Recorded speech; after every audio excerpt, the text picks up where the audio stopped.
Hello again, everyone. Welcome back to Cloud Wars Live, where we generally talk about today's digital transformation, but recently we've also been talking about that other transformation that's affected everybody on Earth due to the COVID-19 pandemic and our efforts to get through that, to get out of it in an appropriate way, and to begin to understand what is life going to look like over on the other side of this, both in our personal lives and in the business world. Our guest today is one of our digital all-stars, Charles Araujo, who's an author, analyst, writer, and a big thinker on the types of things that affect this notion of where things are headed in this digitally and pandemically changed world. Charlie, welcome back to Cloud Wars Live. Great to have you. Always great to be here with you, Bob. Charlie, thanks. You know, I saw a recent piece, and for everybody, a lot of Charlie's work is available on, his site called Your Digital Future. And Charlie, you had a piece up there that talked about two of the skills that you think are going to be essential. Design thinking, which I think a lot of folks are familiar with to some extent, but you had another one up that you're pairing with that called systems thinking. What's your idea there? So, it's interesting. I actually wrote this piece right before all the COVID-19 stuff started breaking. And then, of course, put it on the shelf because you had to start addressing what was going on. And ended up pulling it back out a week or two ago because I realized that it was actually quite relevant. So, but here's the general gist of it. So design thinking, as you mentioned, I think a lot of people are starting to become familiar with it. I've been a fan of the ideas behind design thinking for years now. But it's this really idea of putting the customer at the center of everything you're doing and you're creating. And it comes from very traditionally from think about design as in creating an interface or an application design or what have you. But in truth, it's really about solving problems. And it's about solving them empathetically from the perspective of a customer predominantly, but whoever that customer might be, or a consumer maybe of a product or service. And so, that's that sort of one motion. And there's some really great work happening there. The Stanford D School has been sort of the leader in that whole space. But then there's this other one, and I've been also a huge fan of it. I wrote about it in my first book called Systems Thinking. It's an older idea, or, it goes back at least a decade and a half, maybe two more. I'm starting to date myself. But and so it was coined by somebody else, but popularized by a guy by the name of Peter Senge in his book, The Fifth Discipline. And it's this idea that when we're dealing with complex systems, that you have to be looking at the entirety of the system, that an action in one part of it causes a reaction in another part of it. And I became a big fan of it because when I was running IT organizations, this is what nipped us in the rear end all day long, as we'd make a change over here, not expecting all the unintended consequences that happen someplace else. And so this piece is about why these two, I believe, are actually, in fact, joined at the hip.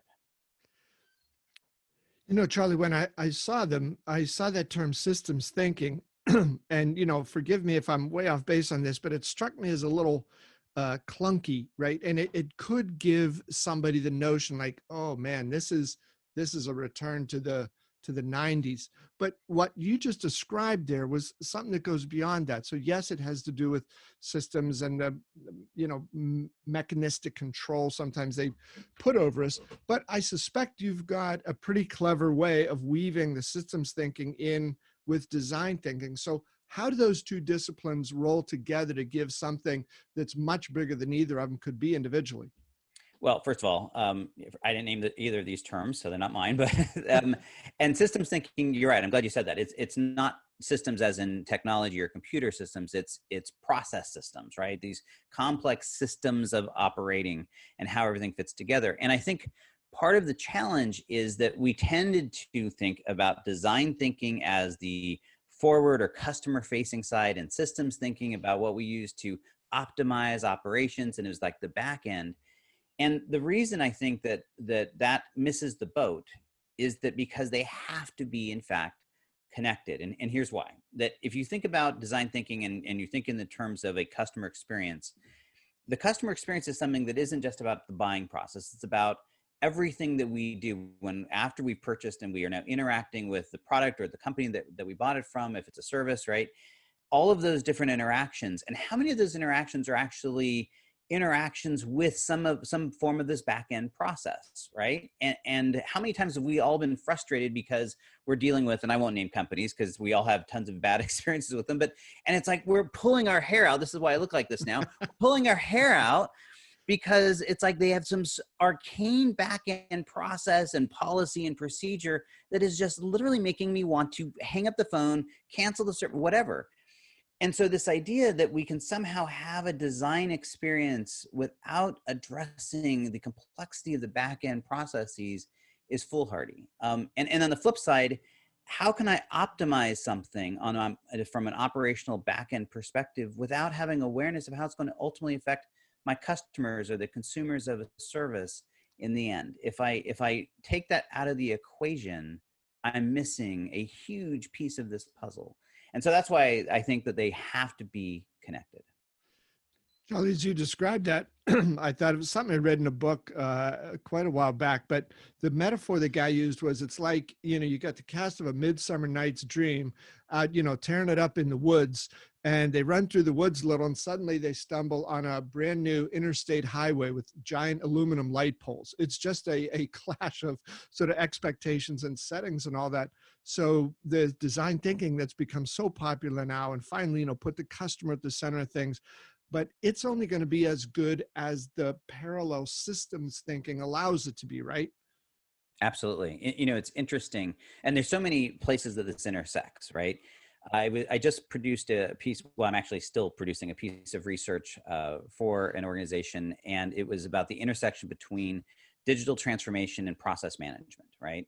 And there's some corollaries here, because what was interesting in talking to, I interviewed a bunch of senior leaders, enterprise leaders, and I was talking, I don't actually remember what company this was, but I was talking to one of them, and they were discussing rather how there was this effort going on, and it was all about solving a customer experience problem they were having with their customers in some way.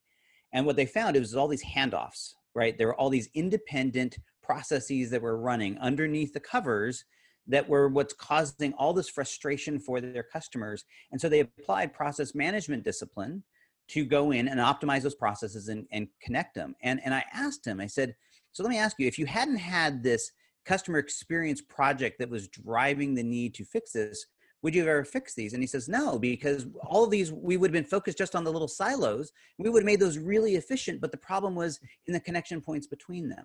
And so that's where I think you end up with these kind of disconnects of, it's like, well, if we aren't looking at both sides together, then we effectively have these two amazing tools that we can't use to their fullest advantage because we're not looking at both sides of the equation. And Charlie, I know, every company, every organization is different, but generally, where would you say, where's the hub of control of those two different disciplines? So who are the people, and how do they go about saying, hey, what you're doing is cool, what I'm doing is cool, we get together, we could get something pretty magical here? What a great question, Bob, because the hard part is, I think, in almost, I don't want to overgeneralize. There are definitely some organizations that have kind of drunk this Kool-Aid and are doing stuff, but I would say for most, there isn't anybody presently that truly owns either of these approaches. And so the idea of even connecting them is challenging, because where do you go with that, right? And in fairness, I would never expect to see an organization called the design thinking team or the systems thinking team, right? These are sort of philosophical constructs. But that said, there are a whole bunch of organizations that have customer success teams or something like that, that they're designed to try to improve and maintain the customer experience. Although I would argue that in many cases, they're too much focused on problem resolution instead of actually solving those problems. And then you have teams like process management teams, or, sometimes the operational optimization teams, or Tiger, whatever, doing those pieces of the work. And my big message would be to start thinking about experiential tangents, how you can connect the experience and then bring these teams together around those specific problems, and employing both of these ideas simultaneously. Because I think that it's, I'll give you a perfect example of this, in my opinion. Verizon, my father has been a longtime customer of Verizon Wireless, right, for phones. And my dad is about as non-techie as you can get. LA County Sheriff, 30 years, yada, yada. And he goes in, but he owns a bunch of real estate now, so he has a team of people. So he I don't know what his bill is, but his bill is at least in the 4 digits every month for these guys. Right? He's not a small little whatever for them. And he went in to try to get some minor little thing fixed. And the guys that he was dealing with were using their backend systems, right? So it was internally facing, right? It wasn't anything my dad was interacting with. And they couldn't make this simple little change. They literally sent him to another store because apparently he'd bought something at this other store and it was assigned back and blah, blah. He goes over there. They spend another 2 hours trying to fix this. And the guy finally said, you know what? Here, I'm just going to give you this thing, whatever it was, and we'll pretend it was stolen, because it was easier to do that to try to save the experience. And it was just how many, and this was just this itty bitty little example, how many experiences do our customers have like this all day long because we aren't trying to think through this in the entirety of this process. And so I think the challenge with a lot of people that have drank the design thinking Kool-Aid is they go in and they imagine these amazing experiences, and yet they fail to recognize that it's completely unwound by the inability to deliver some $10 product to a customer who has been a long time customer, and you can't solve their problem. Yeah. And I think there's still in a number of companies, still a fair number of those employees there. I think good-hearted, they've been productive, they've been effective at their jobs, but they think their job is to maintain the process that existed yesterday and the day before, and it's internally graded. And the notion of going out and talking to customers or to get the customer input is like, oh, well, you start listening to those people and, all of it, everything goes to hell. And, we can't have that. Charlie, I think in a minute ago, you talked about maybe it's one of those things that helps tie these things together, will help bring about the fusion of these two ideas and wherever it's appropriate for them to be fused and otherwise run parallel. But in the tech business, a lot of the software companies have, and I think Microsoft was the first one to really champion this, which was that the salespeople are going to be rewarded not at the sale of the cloud application, but rather on the consumption of it. Consumption goes up, you make more on your commission. Consumption doesn't, you have done our customer no good, and you're sure as hell not going to get paid by us for not delivering value to customers. So there are different ways, new ways to look at this that I think help push those two pieces together. Yeah, actually, completely agree with that. And what you're describing I'm going to translate this a little bit, but yep. To me, what you're really talking about is this idea of realized empathy. And what I mean is that if we can't get in bed, so to speak, with our customers and feel their pain with them, enjoy their successes with them, then we're going to have a very difficult time doing this. And by the way, this extends not just in what you're describing, which, by the way, I think cloud and consumption-based models, especially when they've been aligned to compensation models, have been tremendously powerful for this. But it's also true in IT.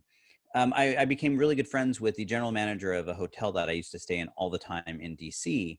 And because we became kind of I was more than just his customer, we would share wine and sit and talk. And one day he looks at me and says, Charlie, if IT would just come and spend one day with me in my hotel, everything would change, because they would see all of these systems and all of these processes, how they're actually affecting my ability to serve my guests, right? Mm-hmm. And so this getting us where we have skin in this game is critical. And to your point, by the way, I was talking to a CIO of a very large organization not too long ago in the midst of all this COVID stuff. And he was lamenting about a cloud company who I will not name, but how he was trying to put his partners, we'll say, into buckets of heroes and villains, because there are some that are, even though they're cloud and it's supposed to be consumption, that they, in the midst of all of this change, they've been very strictly adhering to sort of, what the contracts are, what have you, and not bringing grace and flexibility to it. And then there's others that are going above and beyond. And that, I think, plays a huge role in this. And so it ironically, in a very direct, non-systematic way, talks to the same idea of design thinking and systems thinking. Is like, you need your systems to be and processes to be flexible enough and adaptable that when you see a need with your customers, you can approach it empathetically and help solve their problems, even if it means changing these long-standing ways that we've always done things. And Charlie, you mentioned there the long-standing way that we've done things. the last 10 weeks are going to render a lot of the long way we've done things somewhat irrelevant in some cases or not, and new ways of doing things might be coming up. So where do you see in sort of the new emerging world this fusion of the ideas you've talked about, design thinking and systems thinking? I think it's interesting that there is mostly what I'm interested in, or what I'm focused on, is seeing how much the whole pandemic has accelerated some of these trends. I think there's some things that are going to be very temporary. But I think there's some things that it's simply the acceleration, the work from home as an example, right? And so, mostly what I've been talking about, design and system thinking, has been the context of customers. Well, I think you have to apply this in the context of your employee experience just as importantly, right? And there's going to be many, we're seeing the dominoes are starting to fall, particularly in the tech world right now, companies saying, hey, we're going to be permanently work from home, or a large portion of it. And I think we're going to see more of that. I don't think it's going to be total, but I think we're going to see more of it. And as that happens, I think there's some very interesting conversations that have to be had about how do I start reimagining the employee experience in that environment and how they interact with us. And that, again, will then tie back to, I'm going to have to start re-looking at my systems. Now, in this case, I am talking about technology, but also the process-driven systems of how I make all of this work. I think the other part that's interesting about it, I actually just got off the phone or off a video call with a company that is, their specialty is basically building software that connects IoT type devices or any kind of sensors or whatever. And so they're going crazy right now because everyone is trying to figure out, how do I start instrumenting office spaces and retail centers and restaurants to monitor, our people keeping distant enough? Do they have a temperature? All of these things, and how we can apply technology to do that. Well, again, same thing. The technology is one thing, and I need to understand the systems components of it, of how it's going to interact, and privacy issues and all of that stuff. But I also need to bring a degree of empathy into this from a design thinking perspective to say, how's this going to make my employees feel? What is the potential impact to my customers? How exactly can I be transparent with them as they interact with my brand, right? You have to bring these things together, because if you focus just on the technology, just on the system side of it, you're going to potentially put yourself at great risk, or at the very least, probably miss an opportunity. Charlie, let me toss an example out at you, real life thing that I think plays into some of what you're just talking about. I've just been, more impressed than ever before with Mark Benioff, the CEO, founder of Salesforce, over the past few months. Not only the initiative he's taking to, suddenly become in some ways like a logistics powerhouse to get 50 million pieces of PPE together and get those to some hospitals in San Francisco, but also he's got a lot at stake in this work from home revolution thing, right? Because one of the branding things pre-COVID that Salesforce was doing was, in every major city, they had, if not the tallest, one of the tallest buildings with their big logo across the top. So he's got a vested interest in, hey, we got these big headquarters, they're going to be the thing, everybody's going to look at them, people come in, we're going to go to work in these 40, 50, 60-story towers. And now suddenly, he has been among the people who are saying, hey, for at least this year, we're going to give a lot of latitude to folks about where you come to work. So this spins out into commercial real estate and what happens there, and what's going to be the nature of cities, and will people still want to go live in big tall buildings, near big tall buildings where they go to work.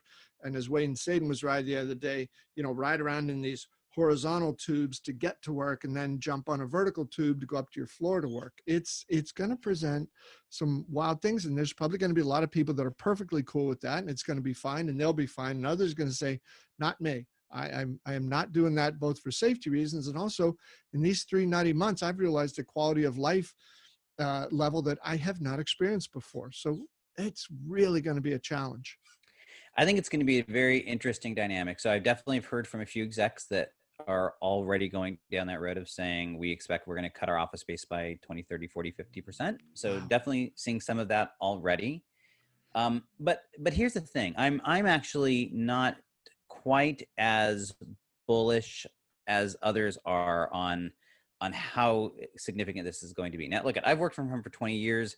I'm a fan of it. I couldn't imagine going to an office. But for a lot of people, and more importantly, for a lot of teams, there's a lot of, as humans, we love connection, right? We need connection. The explosion of Zoom is, a proof point around that. And so the question is, how does that happen? Now, having worked from home for this long, I know fully well that that you can collaborate, you can create connection, you can do it remotely, but it does take effort. It takes discipline. It takes a desire to do it. And I think that we're going to find a lot of organizations recognize that there is still a lot of value. Now, I do think the nature of those offices will probably change. I think the nature of work is unquestionably going to be changed permanently. But I don't think it's as simple as, even for the companies that are on record right now saying we're going to permanently be working from home, I don't think it's going to be as simple as that. I think what we're going to actually see is this is a tipping point that's going to lead to the next evolution of what it means to be a knowledge worker, to work within these large companies. Because I think it's going to, and I don't even pretend to know what it is going to be, but I think it's going to look different, but it's not going to be what we are right now. Yeah. And Charlie, I would guess if we think back 5, 10, 12, 15 years, there's probably been a lot of things that have come up where we said, oh man, after this, nothing's going to be the same. And I'm not saying that to diminish in any way the horrendous impacts of the whole pandemic at all, but you write and think a lot about, and you infuse the notion of humanity into your work, which is often involves deeply technical issues. So this tendency we as humans have, and in some ways it's a good thing, in other ways it can be limiting, of thinking like, oh man, this is it, we have never been through anything like this, everything's going to change, nothing will change. I don't know. And I think part of it is, as you indicated, let's see, let's move into this, let's be nimble, flexible, open to changing what should change, and let's get back to the way things were for some other stuff. I think that's the right approach here. And I just wonder if you feel that, what's your sense of how people are sort of equipped right now to do that? Well, I think one thing that we've seen is the resiliency of people. People are probably, people have proven to be more equipped to deal with this than I think we anticipated. And that's why this has largely been successful. But I also think we're seeing it starting to fray at the edges. And so that's why I think we're going to see people come back to offices. I think there's going to be a percentage, a good size percentage of people that are going to be, thank goodness I needed to get out of there. I needed that space. So I think there's going to be a huge chunk of that. But what I do think is going to be more interesting, I think we've talked about this before, is that I don't know that organizations are fully prepared, that this is not a binary, we flipped the switch off, we took 6 months, and now we're flipping the switch back on and it goes back. I think that's a part, and that's why I say I don't think I'm not saying it's going back to the way it was, but I'm also saying this isn't the new normal. I think what we're going to evolve into is something entirely different that's going to have pieces of it. And hopefully, in the best case scenario, the pieces that have historically worked, and there's a lot of it, right? I mean, and I can't ever say this, publicly, even though I know we're saying this publicly right now, but, there are moments, very brief moments, where it's like, I miss having an office. I miss having that sort of camaraderie, that energy that kind of comes with that. So I think that there's going to be this balance point of finding and I'm actually really excited because I think it is going to actually remake cities a little bit. I think the other thing I think it's interesting, I was just talking about this with someone the other day. I think we're going to see a bit of a collision of a whole bunch of emerging trends that we've been following for a while that have sort of stumbled, the work from home being one of them, the new approaches to office, the new nature of the future of work, also smart cities. I think we're going to see this whole intermingling of all of this. And what's the one good news about this pandemic happening at this point in time is we've never had more tools at our disposal in terms of technology, AI, the algorithmic tools that we have to start completely reimagining how we function. And so, I fully expect we're going to still have Salesforce have these big giant towers all over the place for a whole bunch of reasons. And I expect that what happens inside those towers is going to look very different a year or two from now. So, Charlie, let me give you the last word. And on the subject here, I know we had talked about it a little bit before, but it's interesting. In your office setup, you're out in front of the future, which sits over your left shoulder there. So what's your view on the future, since you're already out in front of it? Yeah, no pressure. Thanks. Yeah. My story, I actually tell this from stage. When I wrote my first book, people started calling me a futurist. And at first I laughed because I thought they were joking. And then once I realized people were serious and they expected me to tell them what the future was going to hold, I got nervous as crap. And so I even bought, if I'd known you were going to ask this question, I would have pulled it out. I bought myself a crystal ball. And so I carry it around on stage sometimes, and I go and I look through my crystal ball, and what do I see? And all I see is our world turned upside down. And what I've learned is I do proudly call myself a futurist, but not because I think I know what the future holds. I've learned that a futurist is someone who simply is continually looking at the future and questioning it and experimenting and exploring what it might hold. And so I don't pretend to know what the future is going to hold, but what I've been trying to, I guess my point has been trying to make here is that it's going to be different. I think that if you somehow think we're simply going to go back, even when we get a vaccine a year and a half from now, I think you're wrong. I think that this is going to leave an indelible mark on us as people, as humans, as a society, as organizations. It's going to fundamentally change the way we think about even what's important.